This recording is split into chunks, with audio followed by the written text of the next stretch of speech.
Asante sana wananchi wa Makongolosi na wananchi wa Chunya.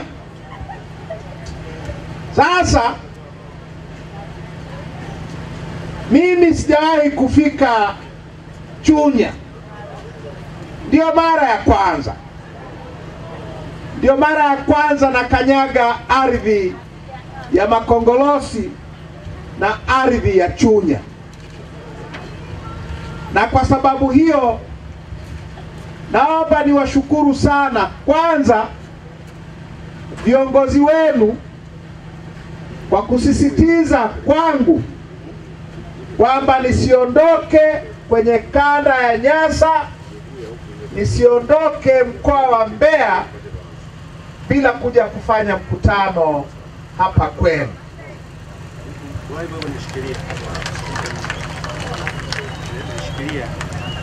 Kuna wapo waliokuwa wanasema niende mahali ambapo nimeshafika. Viongozi waliposema lakini mwenyekiti hujawahi kwenda Chunya, nikakubali mara moja kubadilisha ratiba ili nije kwenu kuzungumza na nyie leo. Na pili, niwashukuruni sana kwa mkutano huu. Uwanja umejaa. Nafikiri sitakosea nikisema sehemu kubwa ya Makongolosi iko hapa. Nawashukuruni sana. Sasa ndugu zangu, huu ni mwaka wa uchaguzi. Ni mwaka wa uchaguzi. Kwa sababu ni mwaka wa uchaguzi, lazima tuzungumze maswala ya uchaguzi. Tuzungumze uchaguzi wetu, mfumo wetu wa uchaguzi na taratibu zetu za uchaguzi katika nchi hii zikoje, kwa sababu huu ni mwaka wa uchaguzi. Ndugu zangu, viongozi wote ambao wamesimama hapa wameeleza mambo mengi na mabaya ambayo wananchi mnafanyiwa. Kama wewe ni mchimbaji, unajua uchimbaji imekuwa ni kazi ya hatari. Kwa hulka yake tu kazi ya uchimbaji huwa ni kazi ya hatari. Lakini sasa kuna hatari nyingine, hatari ya serikali. Ukiachia hatari ya kufukiwa na kifusi ndani ya shimo, sasa kuna hatari ya mabomu ya polisi, kuna hatari ya mambo mabaya yanayofanywa na serikali. Ukiwa mkulima wa tumbaku, tangu lini kazi ya kilimo cha tumbaku imekuwa rahisi? Haijawahi kuwa rahisi hata kidogo. Sasa ugumu unaongezwa na serikali. Ugumu unaongezwa na nini? Kazi yenyewe ngumu, halafu ugumu zaidi unaongezwa na serikali. Serikali inaleta taratibu ambazo zinawanyonya wakulima wa tumbaku. Badala ya kuwapa nafuu, zinawaongezea shida. Kama ni mkulima wa ufuta au zao lingine lolote nchi hii, kazi ya kilimo nchi hii ni ngumu. Inafanywa ngumu zaidi na serikali. Stakabadhi ghalani, mara nini, mbolea ya ruzuku, mradi unaongezewa mizigo na kausha damu vile vile.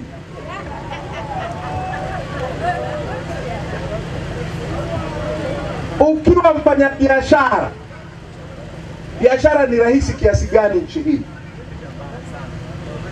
Ukifanya hata uuze maandazi, unaambiwa leta, toa hela. Ukiweka nyanya chini, toa hela. Ukiwa na kiduka, toa.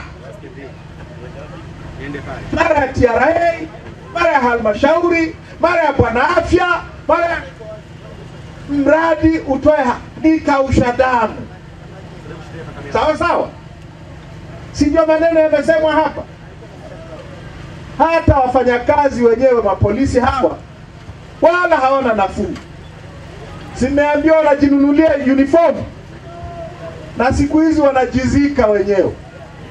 Mimi baba yangu mdogo alikuwa askari polisi, alipofariki alizikwa na serikali. Leo polisi hao wanakatwa hela, wanaita wenyewe mfuko wa kuzikana. Badala ya kuzikwa na serikali. Kazi ya upolisi ni rahisi kiasi gani? Kwenye kila hatari wapo. Ndio maana, kwa sababu kwenye kila hatari wapo, ndio maana huwa wananunuliwa uniform. Ndio maana ikitokea amefariki anazikwa na serikali. Sasa hivi wanakatwa hela ili wajizike wenyewe. Na hizo wakikatwa mishahara ya hela za kujizika wenyewe, na hizo zinaliwa vile vile. Halafu wakija huku kwa wananchi, wanakuja wana hasira, utafikiri tumewaibia.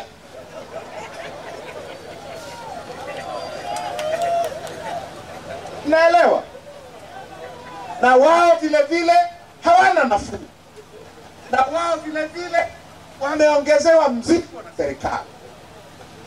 Walimu, manesi, yeyote ambaye ni mfanyakazi nchi hii, hela wanayokatwa kwenye mshahara kila mwezi, karibu nusu ya mshahara yao. Mara beta, mara hivi, mara ile nini inaitwa pay as you earn. Wanakatwa. Walimu wana hali mbaya. Kila mtu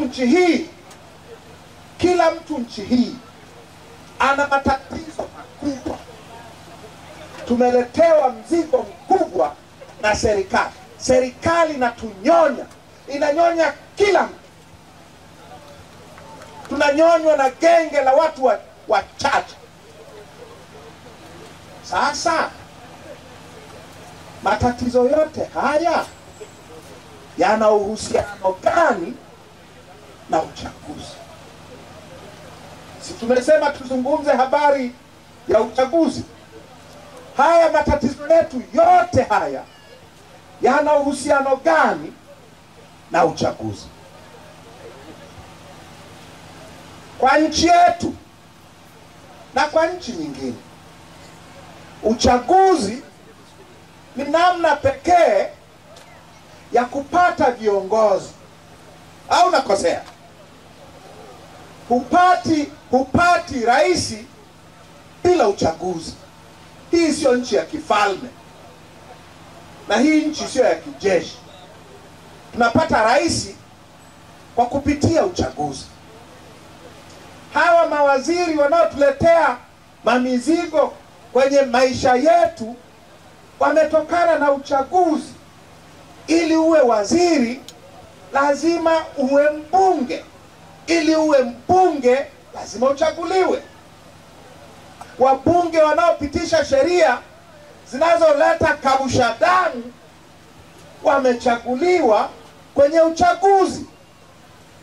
Madiwani wanaotuletea tozo na ushuru wa mazao, wa nini, wa mifugo, na hatujazungumza maushuru ya halmashauri hapa, wote wamechaguliwa. Wametokana na nini? Na uchaguzi. Wenye viti wa vijiji, wenye viti wa mitaa, wenye viti wa vitongoji, wote wametokana na nini? Na uchaguzi. Kwa hiyo huu mzigo wa serikali, hawa ambao wanatuumiza hawa, ni matokeo ya chaguzi zetu. Matokeo ya nini? Ya chaguzi zetu. Tukiwa na mfumo mzuri wa uchaguzi, tutapata viongozi wazuri watakao kutatulia shida zetu badala ya kuziongeza. Kwa hiyo mfumo wa uchaguzi ni jambo muhimu kweli kwa wananchi sisi kulifahamu, ili tufahamu tunapata viongozi wa hovyo kwa sababu gani. Mnanielewa? Asa nyie mnafahamu, na kama hamfahamu tawakumbusha. Zamani, siku hizi hawasemi hivi, lakini zamani kulikuwa tunaambiwa hivi, na yalianza na Mwalimu, yalianza na Nyerere. Ili tuendelee tunahitaji vitu vinne. Watu sinyie, ardhi, si hii makongolosi na Chunya yote, siasa safi na uongozi bora. Watu wapo, ardhi ipo, rasilimali zipo. Kitu ambacho hatuna siasa safi, hatuna viongozi bora. Sasa hatuna kwa sababu ya mfumo wetu wa uchaguzi. Sasa hebu fikiria, tuzungumze kwa mifano hai, kwa mifano mnayoielewa nyie wananchi wa makongolosi. Mwaka jana kulikuwa na uchaguzi hapa wa vijiji na mitaa. Hali ilikuwaje? Hali ilikuwaje makongolosi na Chunya mwaka jana kwenye uchaguzi wa vijiji na mitaa?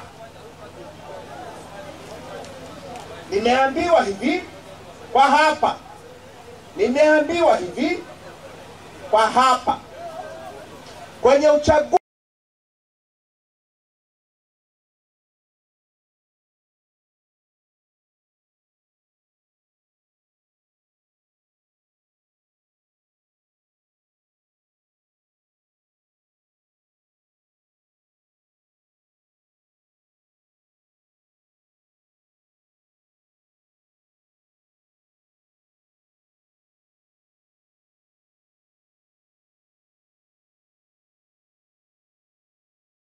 wenye viti wa vijiji kwenye wilaya yote hii yenye vijiji 43, sifuri mwaka jana. Miaka 10 iliyopita wilaya yenu hii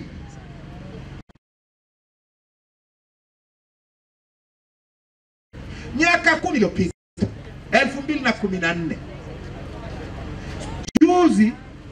juzi wamechagua nini? Sifuri. Imekuwaje? Ni kwa sababu ya mfumo wetu wa uchaguzi. Hawa ma CCM wamefuta wagombea wote wa upinzani. Nasema uongo? Wamefuta wagombea wote wa upinzani. Mnanielewa? Twende kwenye mtaa, uchaguzi wa mitaa. Hapa si mji mdogo. Miaka 10 iliyopita mji mdogo wa Makongolosi wenye vitongoji 24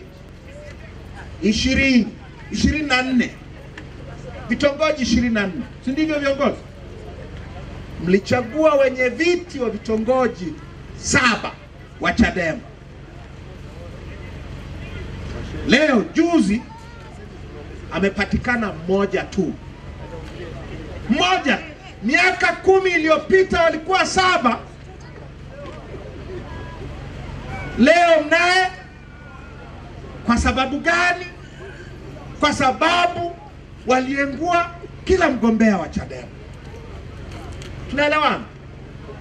Sasa hebu fikiria, huyo mwenyekiti wa kijiji ambaye amepita bila kupingwa, hajachaguliwa, hamjamchagua nyie wananchi, atakutetea wewe? Wewe ukikabwa huko mgodini, unanyang'anywa duara lako, atakuja kukusaidia? Ukikabwa hapa na watu wa halmashauri, unaambiwa toa hela, huyu ambaye hujamchagua amepita bila kupingwa, atakuja kukutetea? Kwa hiyo shida zinatokana na nini? Zinatokana na uchaguzi. Tuendelee na mambo ya Chunya yenu hii. Miaka 10 iliyopita kwenye uchaguzi mkuu wa 2015, hii Chunya hii ilichagua madiwani 4 wa Chadema kati ya madiwani 20. Kweli CCM ilishinda, au sio? Lakini Chadema ilikuwa miaka 10 iliyopita. 2020 ikawaje? 2020 ikawaje? Wakafuta wagombea wa upinzani wote. Kwa hiyo wale waliokuwa wanajua kusoma miaka 10 iliyopita wakaambiwa sasa hawezi kujaza fomu, hawezi kuandika majina yao, hawajui namna ya kugonga muhuri na mambo mengine ya aina hiyo. Kwa matokeo yake ni kwamba leo kwenye halmashauri ya wilaya yenu hakuna diwani hata mmoja wa Chadema. Walikuwepo 4 miaka 10 iliyopita. Sasa fikiria, wakileta tozo ya mazao, wakaleta tozo ya mifugo. Nyie si wakulima? Mageti ya mazao yako kila mahali, au nakosea? Lakini ukifika kwenye geti lazima unyonyolewe, au nakosea? Yaani unyonyolewe kwenye geti. Ukifika hapa makongorosi vile vile hawakuachi. Ukiwa mfugaji hivyo hivyo, ng'ombe akiwa zizini wanakunyonyoa. Ukitaka kwenda kumuuza inabidi upate kipande cha bwana mtendaji, sio? Unakipewa bure, wanakunyonyoa. Ukifika mnadani wanakuambia toa makanyagio, unanyonyolewa. Ukimchinja utachinja bure. Bwana mifugo anakuja anashikashika hivi eti alifanya anapima, anakunyonyoa. Ukinunua nyama mama ntilia, unataka kuuza wali wapita njia tule kama mimi, utauza wali hivi hivi, wanakunyonyoa. Mchoma mishkaki unanyonyolewa. Makongoro wanakunyonyoa. Imebaki ngozi, utauza ngozi bure nchi hii, unanyonyolewa. Sasa utapata chochote? Hali yako itakuwa nafuu? Na yote hii ni kwa sababu ya namna tunavyochagua. Unanielewa? Kwa sababu huku kunyonyolewa kote huku ni maushuru yaliyopitishwa na madiwani ambao hamjawachagua kwa sababu wamepitishwa bila kupinga. Unanielewa? Unanielewa? Sasa ndugu zangu, tunaendelea namna hii. Tunakwendaje mbele na chaguzi za aina hii? Hii habari ya Chunya, habari ya makongorosi ndio habari ya Tanzania. Leo mkutano huu ni mkutano wa 12 tunafanya tangu siku ya Jumapili. Tumefanya mikutano mkoa wa Rukwa, kwenye majimbo yote ya mkoa wa Rukwa. Tumefanya mikutano ya hadhara kama huu kwenye majimbo yote ya mkoa wa Songwe. Na leo tuko Mbeya, tunamalizia mkoa wa Mbeya. Hii ndio hadithi ya mkoa wa Mbeya, ndio hadithi ya mkoa wa Songwe, ndio hadithi ya mkoa wa Rukwa, ndio hadithi ya Tanzania nzima. Tuna mfumo wa kiuchaguzi ambao hauturuhusu tena kuchagua viongozi tunaowataka. Ukienda kupiga kura, kwenye vituo vya kupigia kura. Hawa mapolisi hao ambao na wao wamepigwa, ambao na wao wamepigika, kila mmoja anakuja na kabegi mgongoni. Kamejaa nini? Kamejaa kura feki. Kamejaa kura feki. Hawa walimu hawa wanaonyonywa michoka mbaya, kila mmoja na kabegi. Kamejaa nini? Kura za uongo. Unanielewa? Halafu wanazuia mawakala wa Chadema, wanazuia mawakala wa upinzani, wanajaza masanduku kura za uongo. Wanarudi madarakani, mnakuja kulipia dhambi zenu. Sawa sawa? Kwa hiyo ndugu zangu,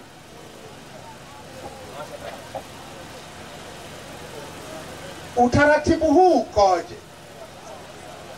Huu utaratibu wa uchaguzi zetu ukoje? Ni utaratibu wa CCM. Mnanifahamu? Tume ya uchaguzi inayoitwa Tume Huru ya Taifa ya Uchaguzi haina uhuru wowote. Ni tume ya CCM. Mwenyekiti wake anateuliwa na rais, na Rais Samia ni mwenyekiti wa CCM. Kwa hiyo anateua mwenyekiti wa tume CCM. Makamu mwenyekiti wa tume ni CCM, kwa sababu anateuliwa na mwenyekiti wa CCM. Wajumbe wote wa tume ni CCM. Mkurugenzi wa halmashauri ya wilaya hapa CCM, ameteuliwa na mwenyekiti wa CCM. Hawa watendaji wa kata wanaosimamia udiwani, ma-CCM watupu. Unanielewa? Na hawa walimu wanaokuja kusimamia kwenye vituo, ma-CCM watupu. Watatendaje haki? Watatendaje haki? Kwa kuanzia juu mpaka chini, kuanzia juu mpaka chini ni mfumo wa CCM. Ndio maana ya matokeo haya ya uchaguzi. Ndio maana ya sifuri hizi. Hizi sifuri hazijatokana na kura za wananchi, zinatokana na mfumo wa uchaguzi kuwa mfumo wa CCM. Sasa baada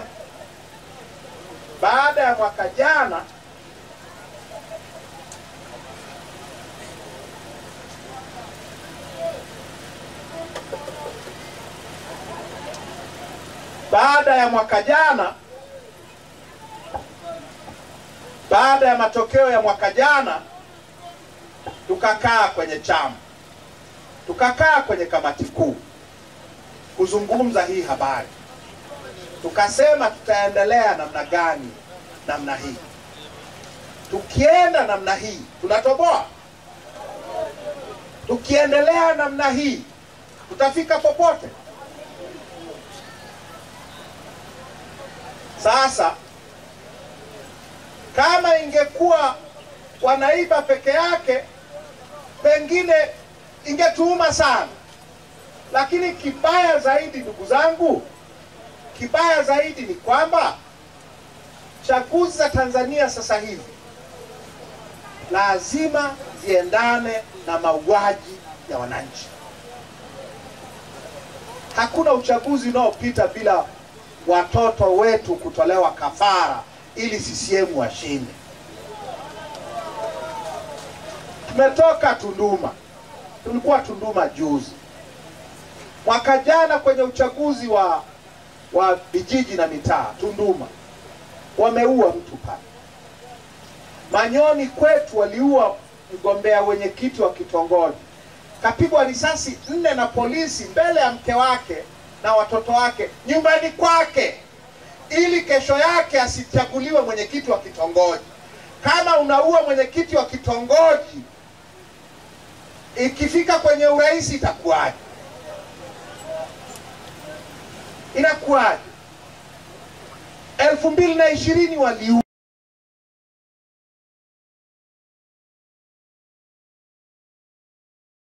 Uzi ambazo lazima tutolewe makafara, tutaenda nazo mpaka lini?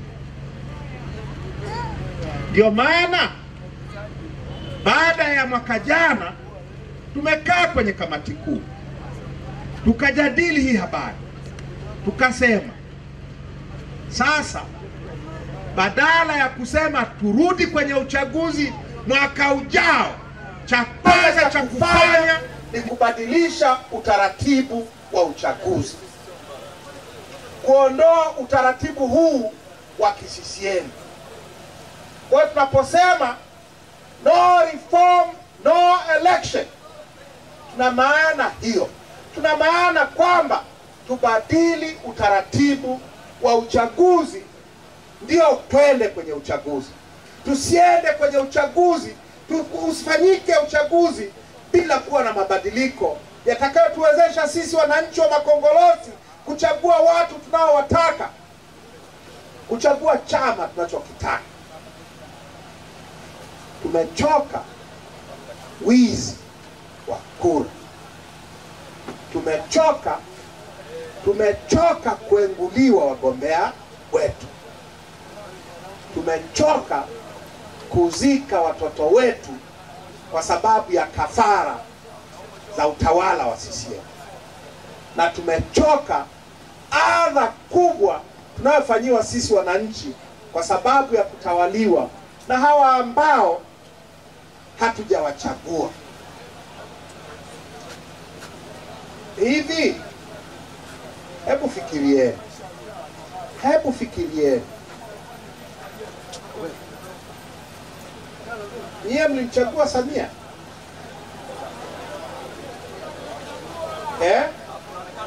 Mlimchagua? Mlimchagua Magufuli? Ngoja niwaambieni habari ya siri ya Magufuli na Samia. Siri ya uchaguzi wa rais 2020. Sheria ya uchaguzi inasema hivi. Sheria ya uchaguzi ya Tanzania kama ilivyokuwa mwaka 2020 na kama ilivyo leo,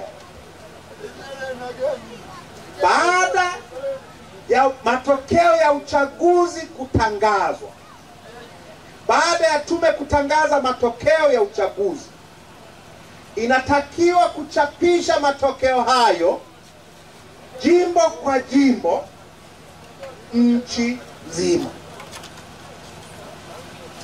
Kitendo cha mwisho ambacho tume inafanya katika mchakato wote wa uchaguzi ni kuchapisha matokeo ya uchaguzi wa rais jimbo kwa jimbo, wilaya kwa wilaya, mkoa kwa mkoa, nchi nzima. Inachapisha matokeo ya uchaguzi wa wabunge jimbo kwa jimbo, wilaya kwa wilaya, mkoa kwa mkoa, nchi nzima.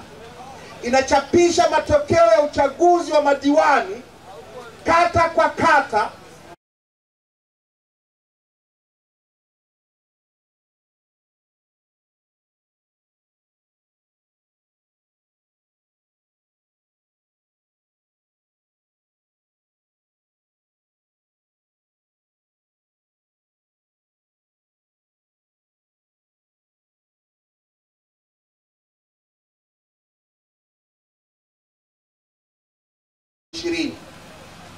ya madiwani yamechapishwa kata kwa kata, wilaya kwa wilaya, mkoa kwa mkoa, Tanzania nzima.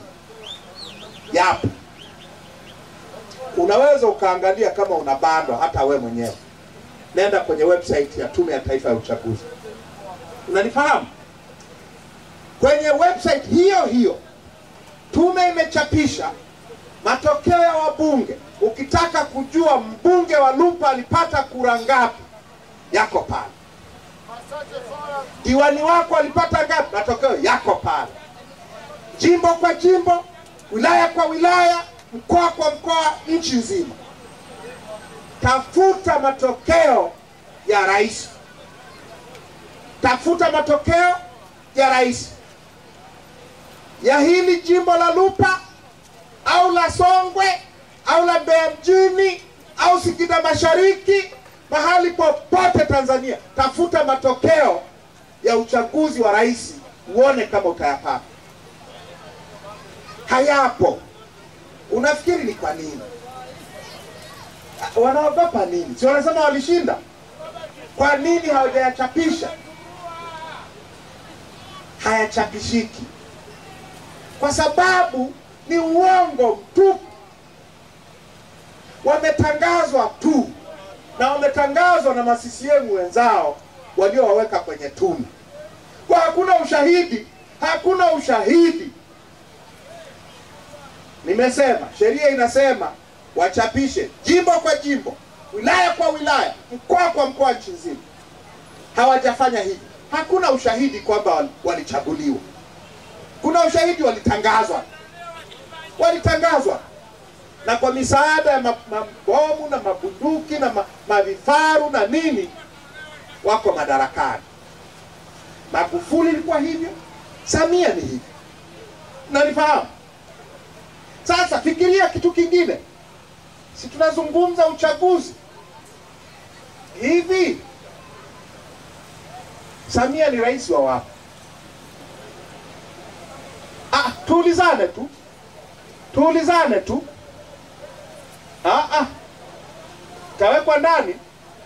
Kawekwa ndani mie. Itakuwa mara nyingi tu, haitakuwa ya kwanza. Lakini nataka tu tufikirie nchi hii ilivyo. Iko hivi. Mmewahi kusikia wanasema kwamba Zanzibar ni nchi?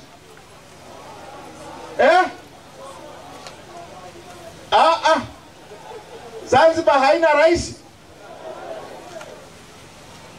Sasa ina rais kwa sababu wanasema wenyewe Zanzibar ni nchi. Ndio maana ina rais. Na wanasema vile vile kwa sababu Zanzibar ni nchi, rais wa Zanzibar ni mkuu wa nchi ya Zanzibar. Sawa sawa? Yule Mwanamwinyi yule ndio mkuu wa nchi ya Zanzibar, au sio? Zanzibar haina bunge lake. Zanzibar haina mahakama kuu yake. Hawana bendera yao. Hawana wimbo wa taifa. Sasa kama Zanzibar ni nchi na ina rais wao, Samia ni rais wa wapi? Kwa nini hamjui? Ni rais wa Tanganyika. Kwa sababu kama kule wana rais, huyu aliyebaki, bado tuna marais wawili. Mwanamwinyi ni wa Zanzibar, huku ni nani? Huku ndio Jamhuri ya Muungano.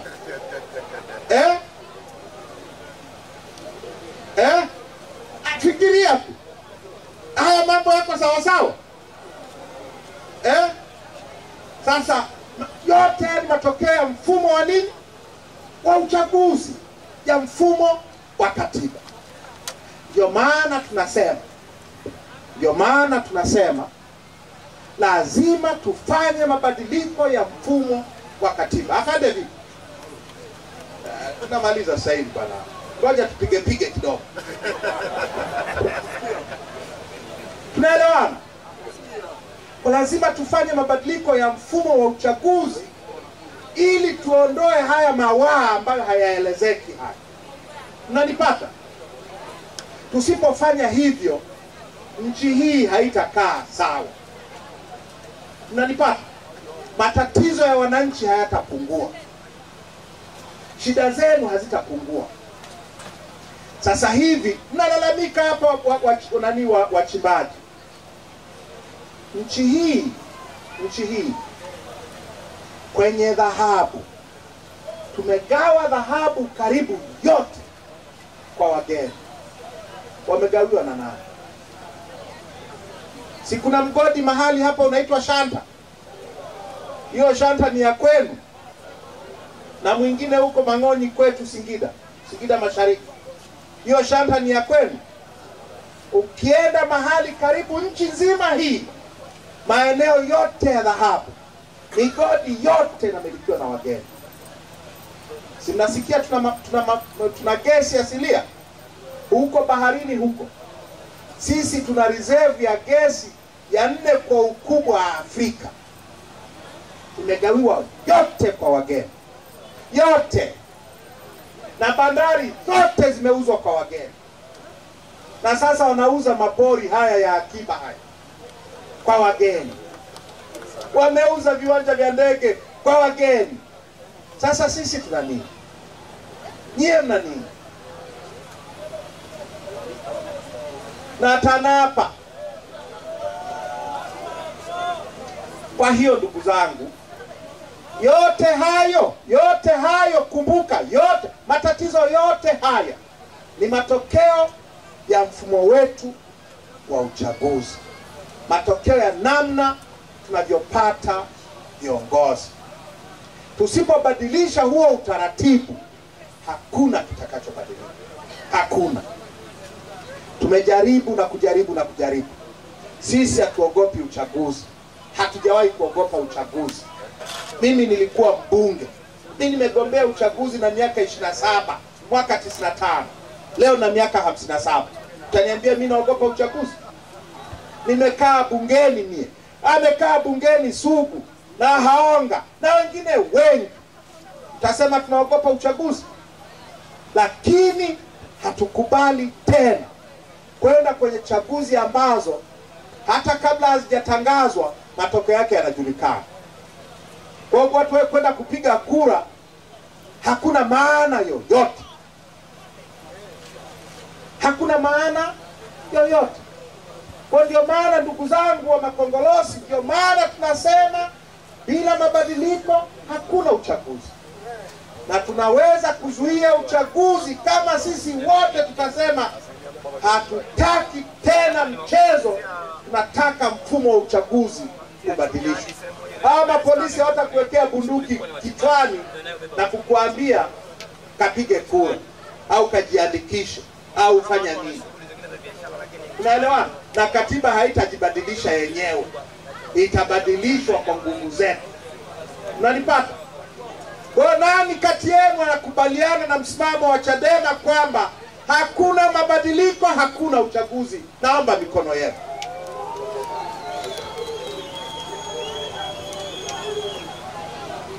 Asante. Nani anayesema twende tu pamoja na bila mabadiliko?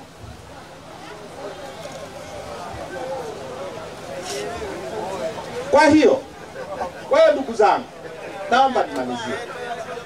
Na naomba nimalizie kwa hili la mwisho.